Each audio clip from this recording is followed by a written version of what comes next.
normal when a child gets diagnosed in the family that their siblings unknowingly can get sort of neglected a little bit, or they take a back seat? What can parents be aware of so that that child also feels their needs are being met? I think that once again, it's all age dependent of the sibling, but I think that if the sibling can understand to actually say exactly what you just said to me, and saying that, we are aware that because Sophia or because your brother or your sister was just diagnosed with an illness, that you might not be getting the same attention. So we are aware of that, but what we're going to do is we're going to have a special day, and we're going to make special time for you. Beautiful. It doesn't involve your sibling. Beautiful.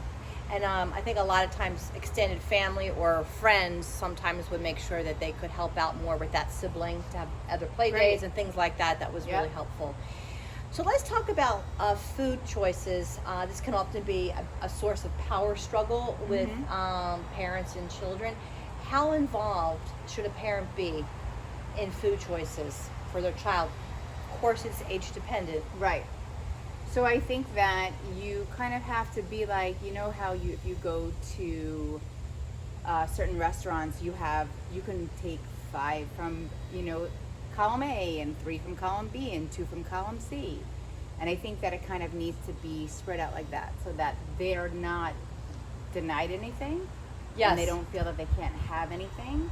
But if it's, and I'm not an expert in diabetes, but if it's that they want to have a chocolate bar, when is the best time of day that they can have it? And is that in column A or is that in column D? Yeah, that's a little bit tricky, but what I can say is that it's okay for a child to have their favorite foods, but they may not be able to have them every single day. Right. Or if they want to have a dessert, often what we do in our house is we'll get 1 or 2 desserts for the entire table, not each person get a dessert. So we all felt part of the process, and nobody felt right. And of course, it's always about being healthy, right, and not being too controlling. And I think that that's tough. Boys eat a lot, and I've heard a lot of parents struggle with that. They want to eat a lot of food, and again, it's presenting things factually. Yes. You think this is a good choice or not a good choice? That's how we would anyway. Okay, so once again, age dependent, but I think that it really depends on how dependent or independent you want your child to be, right? It's like someone that has celiac disease. My nephew has celiacs, and a lot of people with celiacs go straight to sugar because there's a lot of gluten-free foods that have a lot of sugar in it. Yeah. So you can have celiacs and all of a sudden put on a ton of weight, right? So you it's really about education.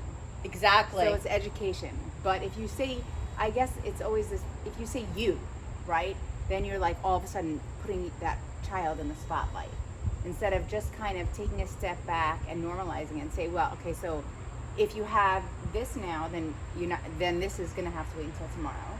Exactly. Right? Yep. And just as non-invasive as possible, if that makes sense. Yes.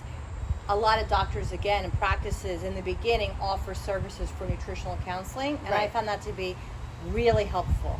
For the child, too, though. For the child and for the parent. Absolutely. Because I think you're learning so much about carbs, and you want to create a balance where a child isn't crazy and feeling different.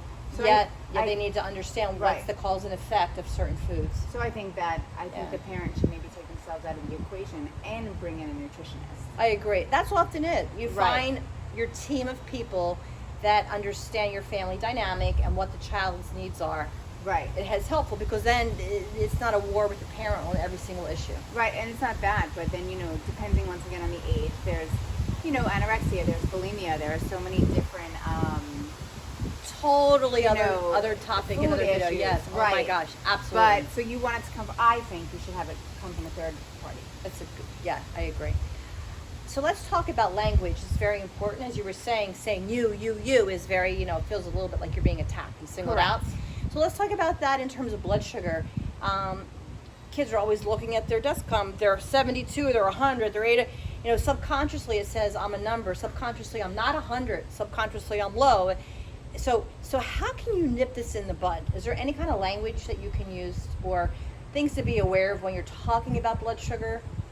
I think you have to be very educational about it. Very, this is where your blood sugar needs to be, right? It's like kids now, like in the New York City school system, there's pupil path, right? Kids are constantly checking their grades to see if their teacher marked their essay, and if the teacher didn't mark their essay, then their grade is not going to be where it should be, right? So you have to just be very concrete, Exactly. right, and not to be obsessive about it. Hmm. Unfortunately, a lot of people who mean well ask a lot of silly questions in the beginning, like, "What did you do? Did she eat too much sugar?" That was one I got all the time. Or, "She's going to grow out of this, right?" And in the beginning, You get angry. you get angry and And you irritated. yeah. So, can you just talk to that a little bit? I mean, of course, I didn't get angry, but it's interesting. The same people would ask me the same questions over and over and over again. So I think that it really, a lot of people are ignorant and they don't hear you, or they ask questions and they really don't want to know the answers. So it almost becomes with, like, people say, "How are you feeling?" Do people really want to know how you're doing? No, they want you to say, "I'm great, thanks, how are you?" Right? Yeah. So you can be as detailed or as not detailed as you choose. If it's going to trigger you, then don't answer the question. Say, what did you have for breakfast today? Or just, turn it around. People don't realize there's a difference between type 1 diabetes, which is insulin dependent, That's right. versus type 2 diabetes, That's where they right. feel like, let me just take a pill and That's stop right. eating sugar. That's a very different whole mechanism in the body. Right. Well, I think that as a parent of someone that's diagnosed with type 1 diabetes, you have to ask yourself, do you want to be the educator to the public or to your friends? Or do you want to say, listen, you know what? When you ask me the questions a lot, it's very frustrating for me, so just Google it. Like that. You know? Like that.